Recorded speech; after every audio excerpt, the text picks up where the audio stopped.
Hello everyone, welcome to back my channel. I hope everyone is having a wonderful day. Before starting the video, please go ahead and hit the subscribe button and give this video a thumbs up.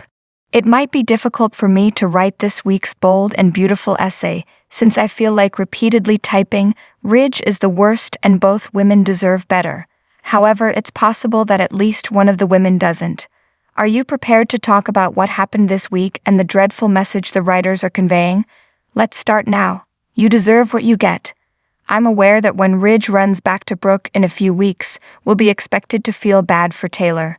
But here's the thing. We're not the only ones who anticipate that outcome. Taylor is also. She had that beautiful insight just a few days ago, when she essentially urged Steffi to give up trying to get her parents back together since it would just cause her sorrow. You're correct, Taylor. Take a second look. If you need a third, go back and get it. I applauded when Taylor appeared to regain her brain, as did many other fans. Because hey, Ridge claimed that this time, things are going to be different. I screamed at the television like they did when she threw them away. And really, why shouldn't she have faith in him? Heartache ahead. Here's what really bothers me about this storyline. Boil it down, and these two women have been handing Ridge back and forth for 3 decades. That says that neither of them has had one scintilla of growth in all that time. They haven't learned any lessons, despite being hurt over and over again. Good Lord, Brooke, you're still in love with him? Snap out of it. I almost kinda sorta get it with Brooke. We've been told from the start that she is a free spirit who follows her heart. She believes that Ridge is her, say it with me now, destiny. And when she declares he always comes back to me, she's right. I mean, she sorta ignores the part where he keeps walking away, but he does eventually come back. Taylor, on the other hand, should most certainly know better. She is the one who gets screwed over time and again.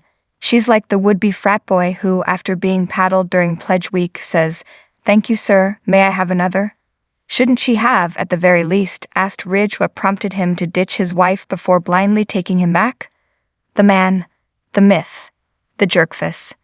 Then there's Ridge. What in the world are we supposed to make of a guy who leaves his wife without explanation? When Brooke showed up in Aspen, Ridge still dodged the question of why he'd left, for no good reason, by the way, even as he kept insisting he would always love her. What the hell? I mean, Ridge, come on. Eventually even I stopped bouncing between two women, and I didn't get away with it for nearly as long as you. Credit. Howard Wise/JPI. I get that Ridge feels betrayed, but this isn't how human beings are supposed to treat one another.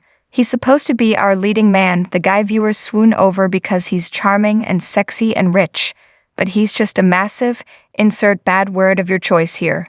Steffi's big moment. Since we're discussing characters who didn't come off particularly well in this week's unfolding Aspen-based drama, we certainly can't avoid Steffi. For weeks, she's been pushing Mom Taylor to reunite with Ridge, so of course she had to do a bit of gloating when finally her dream came true. This exchange, however, really took the cake. Okay. I know that you're thrilled about the end of my marriage. STFFI. See, there you go again. There you go, making this all about you. Steffi, can at least some of my husband ending our marriage be about me? Girl, it is about Brooke. It is certainly more about her than it is you. But Steffi wasn't done, insisting, "I'm not gloating, I'm just stating the truth. You and my father's chapter is over." Oh, and just to cap things off, Steffi insisted this was proof that goodness and dignity really does win in the end, which I guess means that when it comes to Liam picking Hope over Steffi, the same could be said. Hey, I'm just using Steffi's own logic. I'm a huge Steffi fan and always have been, and I even get, to a certain degree, why she's so bitter where Brooke is concerned, but this behavior was just kinda ugly in my book.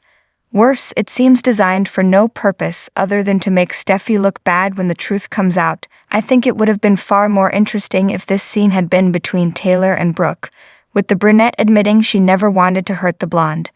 But if this had to be between Steffi and Brooke, why not have the former show a bit of humanity? I know how this feels if I'm being honest, she could have said. You know I do. I went through this with Liam, every time he left me for Hope. But maybe the lesson here is that I moved on, and because of that, I found Finn. Maybe your true destiny is still out there, waiting to be discovered. Call me crazy, but that's a scene that would have let both women walk away with their dignity intact. Crime and punishment? I was surprised how quickly the show revealed that Thomas was the one who'd called CPS. Maybe I shouldn't have been though, given that this whole story has been ridiculously rushed.